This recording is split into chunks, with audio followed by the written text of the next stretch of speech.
Hey guys, ನಿಮ್ಮೆಲ್ಲರಿಗೂ ಸ್ವಾಗತ. ನಾನು ಶರತ್. ನೋಡಿ, ಇವತ್ತಿನ ವಿಡಿಯೋದಲ್ಲಿ ನಾವು ಬೋಯಾ MM1 ಅನ್ನೋದು ಮೈಕ್ರೋಫೋನ್ ಅನ್ಬಾಕ್ಸಿಂಗ್ ಹಾಗೆ ರಿವ್ಯೂ ಕೂಡ ಮಾಡ್ತಿದ್ದೀವಿ. ನೋಡಿ, ಇದರ ಪ್ಯಾಕೇಜಿಂಗ್ ಈ ಥರ ಇದೆ. ಇದು ಸ್ಮಾರ್ಟ್ಫೋನ್, DSLR ಹಾಗೆ ಕಂಪ್ಯೂಟರ್ ಜೊತೆ ಕೂಡ ಕಂಪೇಟಬಲ್ ಇದೆ. ನೀವು ಸ್ಟ್ರೀಮಿಂಗ್ಗೆ ಕೂಡ ಯೂಸ್ ಮಾಡ್ಬೋದು ಈ ಮೈಕ್ರೋಫೋನ್ನ. ಪ್ಯಾಕೇಜಿಂಗ್ ಅಂತೂ ತುಂಬಾ ಪ್ರೀಮಿಯಮ್ ಇದೆ. ನಿಮಗೆ ಇದು ಒಂದು 1600-1700 ರುಪೀಸ್ಗೆ ಅಮೆಝಾನ್ ಅಥವಾ ಫ್ಲಿಪ್ಕಾರ್ಟಲ್ಲಿ ಸಿಗುತ್ತೆ. ನಾನು ಬೆಸ್ಟ್ ಬೈ ಲಿಂಕ್ನ ಡಿಸ್ಕ್ರಿಪ್ಷನಲ್ಲಿ ಹಾಕಿರ್ತೀನಿ, ಚೆಕ್ ಮಾಡಿ ನೀವು. ನೋಡಿ, ಇದರ ಪ್ಯಾಕೇಜಿಂಗ್ ಓಪನ್ ಮಾಡಿದರೆ ನಿಮಗೆ ಫಸ್ಟ್ ಒಂದು ಯೂಸರ್ ಮ್ಯಾನ್ಯುವಲ್ ಸಿಗುತ್ತೆ, ಹಾಗೆ ಒಂದು ವ್ಯಾರಂಟಿ ಕಾರ್ಡ್ ಕೂಡ ಸಿಗುತ್ತೆ. ನಿಮಗೆ ಇದು 1 ಇಯರ್ ವ್ಯಾರಂಟಿ ಜೊತೆ ಸಿಗುತ್ತೆ. ನೋಡಿದರೆ ವ್ಯಾರಂಟಿ ಕಾರ್ಡ್ ಈ ಥರ ಇದೆ. ಹಾಗೆ ಇವಾಗ ಮೈಕ್ರೋಫೋನ್ ಚೆಕ್ ಮಾಡೋಣ. ನೋಡಿ, ಹೀಗಿದೆ ಮೈಕ್ರೋಫೋನ್. ಈ ಮೈಕ್ರೋಫೋನಲ್ಲಿ ಫರಿ ಇದೆ ನೋಡಿ, ಇದನ್ನು ಫರಿ ಅಂತಾರೆ. ಇದರ ಬಿಲ್ಡ್ ಕ್ವಾಲಿಟಿ ಅಂತೂ ತುಂಬಾ ಚೆನ್ನಾಗಿದೆ. ಹಾಗೆ ಮೈಕ್ರೋಫೋನ್ ಇದೆಯಲ್ಲ, ಇದಂತೂ ಮೆಟಲ್ ಬಿಲ್ಡ್ ಕ್ವಾಲಿಟಿ, ನೀವಿಲ್ಲೇ ನೋಡ್ಬೋದು.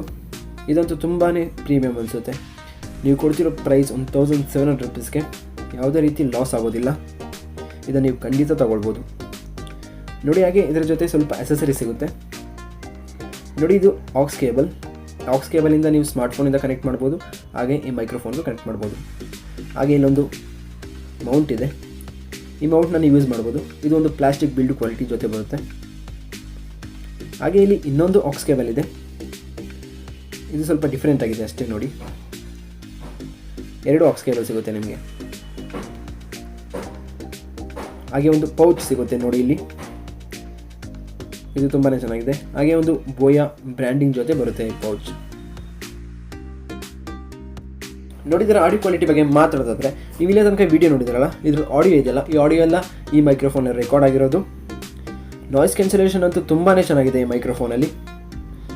ಈ ಪ್ರೈಸ್ಗೆ ಬೆಸ್ಟ್ ಮೈಕ್ರೋಫೋನ್ ಇದು. ಹಾಗೆ ಒಂದು ಕಂಪ್ಲೀಟ್ ರಿವ್ಯೂ ಬರುತ್ತೆ ಬೋಯಾ ಮೈಕ್ M1 ಮತ್ತು MM1, ಹಾಗೆ ಒಂದು ಸ್ಮಾರ್ಟ್ಫೋನ್ ಜೊತೆ ಈ ಮೂರನ್ನು ಕಂಪೇರ್ ಮಾಡಿ ನಾನೊಂದು ವಿಡಿಯೋ ಮಾಡ್ತಿದ್ದೀನಿ. ಹಾಗೆ ನೀವು ಡಿಸೈಡ್ ಮಾಡ್ಬೋದು ಈ ಮೈಕ್ರೋಫೋನ್ ತೊಗೊಳ್ಬೇಡ್ದ ಅಂತ. ನೋಡಿ, ನಿಮಗೆ ವಿಡಿಯೋ ಇಷ್ಟ ಆಗಿದ್ರೆ ಪ್ಲೀಸ್ ಚಾನಲ್ಗೆ ಸಬ್ಸ್ಕ್ರೈಬ್ ಆಗಿ, ಹಾಗೆ ವಿಡಿಯೋಗೆ ಒಂದು ಲೈಕ್ ಕೊಡಿ, ತುಂಬಾ ಹೆಲ್ಪ್ ಆಗುತ್ತೆ. ನಿಮ್ಮೆಲ್ಲರಿಗೂ ಧನ್ಯವಾದಗಳು ಈ ವಿಡಿಯೋ ನೋಡಿದ್ದಕ್ಕೆ.